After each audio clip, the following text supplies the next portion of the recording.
We've been following a crisis facing the state's foster care system the last 2 years, as dozens of children spent time sleeping in state office buildings due to not enough space at treatment centers or in foster placements. One major focus has been getting resources to families sooner to keep kids from entering the system in the first place. Investigator Avery Travis has a closer look at one effort that's getting a new influx of money after sitting at a standstill for years. Cameron Hernholm knows how traumatic it can be for a child when they're removed from their home, even when it's for their own safety.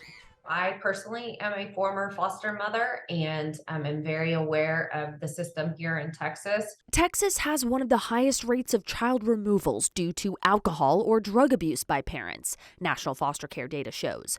That's more than 60% of cases, compared to the national average of just under 40%. It is a very vulnerable place, and typically what we find is why a mother wouldn't get treatment is because she doesn't know what would happen to her children if she were to seek treatment.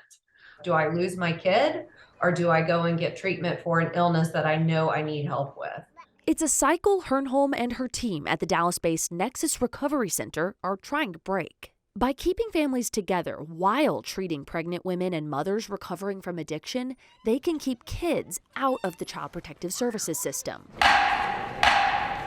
So the idea here is let's get a tracking on it. In 2013 and again in 2019, lawmakers, including Charles Perry, directed the state to collect data on how many parents test positive for a controlled substance during a CPS investigation, and how many children test positive for alcohol or a controlled substance at birth, and how many children coming into the system are diagnosed with a chronic medical condition or a disability because of it. We should know, and I think foster parents specifically have a right to know. But for nearly 4 years after that, the Department of Family and Protective Services said it didn't have the funding to make it happen.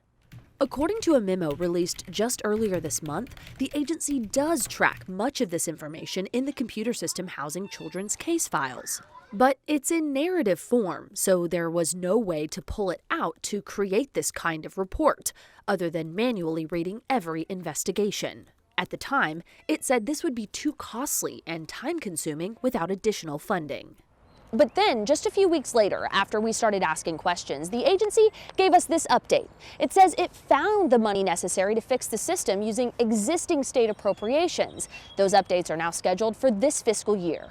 The data that's out there is great, but the more data we have access to, the more sophisticated that data is, the better we're able to be with the services that we provide. Jesse Boer with DePelchin Children's Center says DFPS already made it easy for foster and adoption agencies such as theirs to access this type of information on a case-by-case basis. But having a wider view of the issue with aggregate data will help everyone know how to better target resources. Reach as many people who need our services as possible in the highest quality way, and data is what allows us to do that effectively and efficiently.